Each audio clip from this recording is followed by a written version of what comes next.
Так, я і в шведській школі прокиналася, снідала та йшла до школи з мамою, тому що я жила далеко.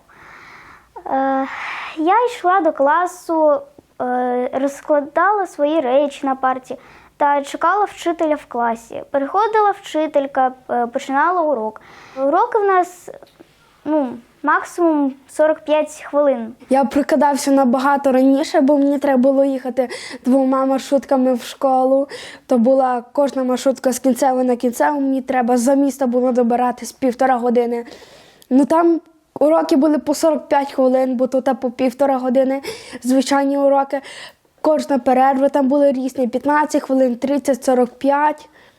Первое, у нас есть звонки на уроке, что намного помогает, потому что тебе не нужно бегать каждый раз, смотреть на часы и смотреть, думать, когда же у нас начнется урок. Просто звонок, и ты бежишь на урок. Все легко. На переменах там намного больше есть все, что можно делать. Можно есть шоколадки и орехи, в отличие от этой школы. Там ты можешь сидеть в классе, ты можешь сидеть в коридоре, тень. И ты не должен идти на улицу. Ты можешь сидеть где угодно, делать что угодно, а также там не запрещают всякие там телефоны и так далее. Поэтому у нас там творится полный дурдом. На третій перерві приблизно ми йшли до їдальні. І там нам те, що давали, то ми і їли. Не готують вкусно. Не готують вкусно. Ми ніколи не їли в школі. Ніколи. Хіба що булочку ще. Булочка ще. Булочка з сосискою саме лучше. Там було більше навчання, перекус був швидше, там можна було на уроках йти. Там треба було раніше всім разом йти в парах, їсти в їдальню. А тут як хоч, коли хоч. Ні, тут не коли хоч, в 11:30 там треба, але тут можна вільно сам ходити, набирати собі самому їжу, бо в українській школі там тобі давали. Все від відношення вчителів до учнів, до підносення предмету.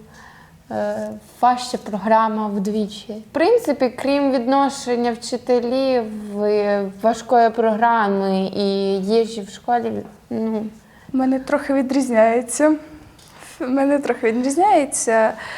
У мене зовсім по-різному воспитані учні, українські учні від шведських. Українські вони такі енергійні, можуть навіть на уроках не слухатися. А тут всім цікаво, вони слухають вчителя. Вчитель веде себе як друг з учнями, а так в українській школі не працює. Вчитель повинен в українській школі вести себе як вчитель. І це, а ще програма складніша. В Україні набагато. Вчитель в українській школі веде себе як директор якоїсь крупної компанії, якому нічого нікому не подобається. Также там, как школа, скорее, более строгая. У нас также есть... было в школе, у нас были уроки по особой программе. Эта программа называется «Интеллект Украины». И по этой программе мы работали по определенным учебникам. Это была необычная программа, поэтому я не могу сказать, как было в обычных школах.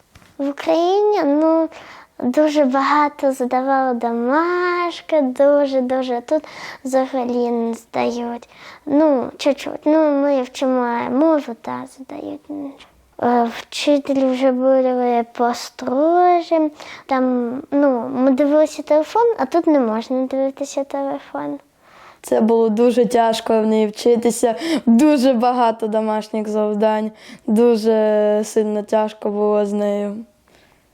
Навіть зараз нам говорять, щоб долги позакривати по школі. Так от. У нас были в школе, у нас были очень тоже добрые учителя, особенно моя учительница по украинской литературе или украинской мове. А так образование, может быть, и отличается, но отношение учителей к детям не такой уж и большая разница. Только если отношение к детям, одноклассники к одноклассникам, конечно, есть.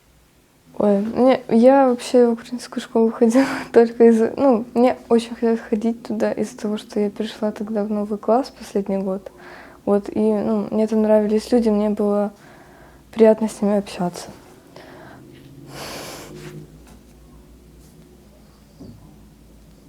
На Україні мені було легше, бо тому що в мене було насправді багато друзів.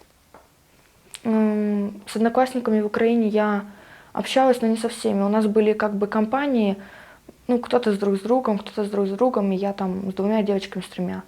Вот. А когда я перешла в колледж, там мы тоже все новенькие, и там мы познакомились, и было намного лучше, чем в школе. Мы все тоже общались, пока вот не война. Школа як школа. Встаєш рано, їдеш пізно.